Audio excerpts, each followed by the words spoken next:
everyone, welcome to diorama update number 81. Today I'm super excited to bring you guys some updates on this STRV Cold War What If diorama that I've been really wanting to work on. I finally got the North Africa build done, which is a very big relief off of my shoulders. Super stoked for this diorama, so we're just going to hop right into it. So the whole idea, the backstory behind this diorama is that the Russians kicked off World War III, the Cold War, or it was the CIA doing a feint, whatever.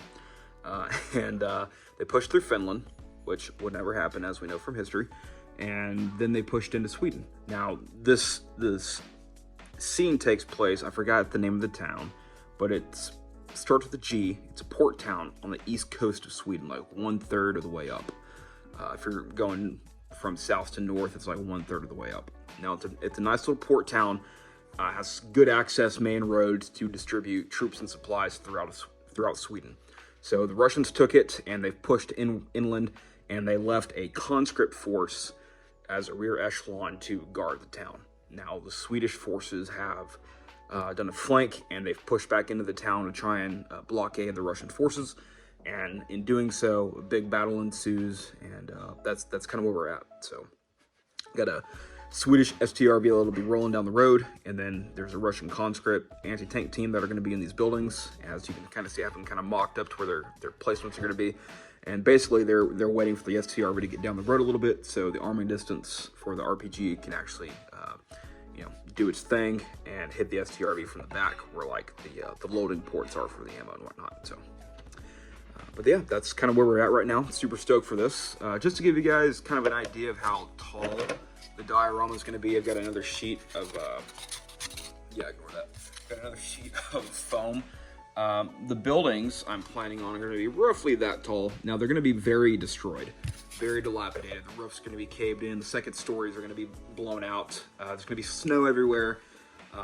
But yeah, so I go ahead, remove the STRV from the diorama. I've been doing some work on it. Been doing some upgrading. I did a 240 Bravo because the turret they had on this thing was god-awful. Bless your soul, trumpeter. But very excited to get this going as well. Took a break from building it so I can work on this. Now, the tree you see here is a mock-up. It's one that is an older tree of mine that I'm not going to be utilizing. I'll make another one.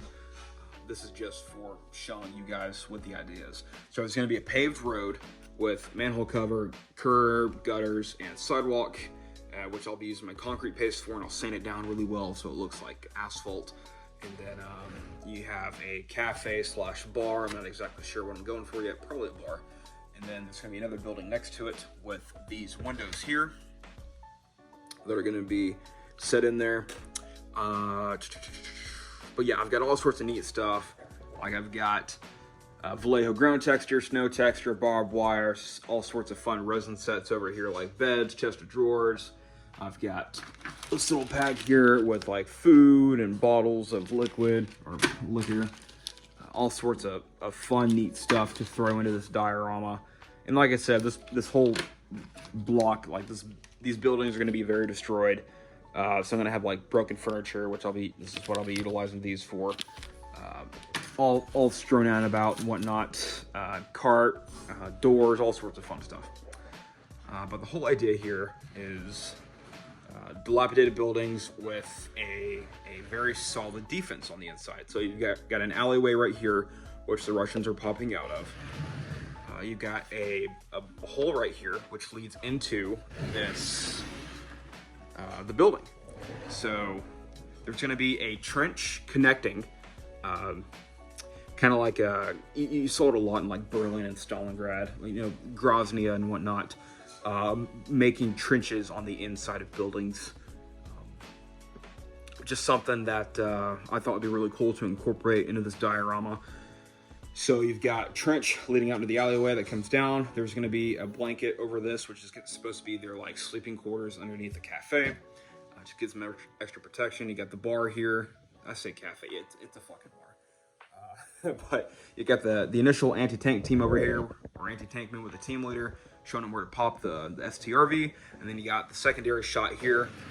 They won't be volley firing because, I mean, you have to yell or whatever the fuck. But he's going to be sitting here looking out. There's going to be this firing position where they're able to shoot the RPG from inside, because it's the whole idea is that the trench comes right here and there's like an opening right there or whatever. He'll still probably get a TBI, but you know, whatever. It's models my diorama. We'll do what we want.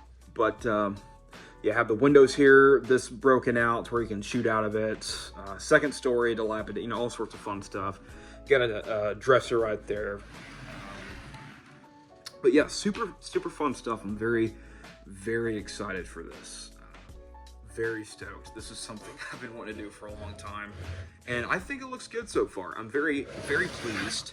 I took inspiration from Clint, Floki's models for the storefront here.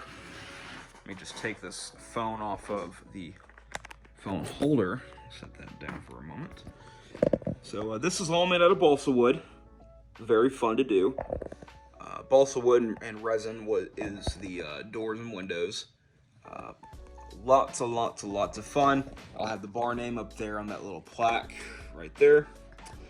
The door will be opened up partially. There'll be glass everywhere. There'll be debris on the sidewalk and on the inside of the store and the alley and partially on the street. There'll be like a little blast crater, probably like right in this area. Part of the tree will be destroyed and laying on the sidewalk. I'm very, very excited for this. I got the base from Michael's, the wooden base. It needs some wood filler, so I'm gonna grab some wood filler before I paint the sides. But yeah, that's really it. I'm just super stoked for this diorama. I've had a lot of fun working on it so far. I started the base last night, probably about 24 hours ago, actually. And I haven't been working on it the entire 24 hours. Been keeping my new sleep schedule. So probably a solid 6 hours of work, maybe 7 has gone into this base right here, which is good. Very excited, very excited. But yeah, that's pretty much it. That's kind of all I've got going right now. Yeah, so I'm gonna call it there. Hope you guys enjoyed the video. Stay tuned for more, stay safe, and I'll catch you guys in the next one. Peace out.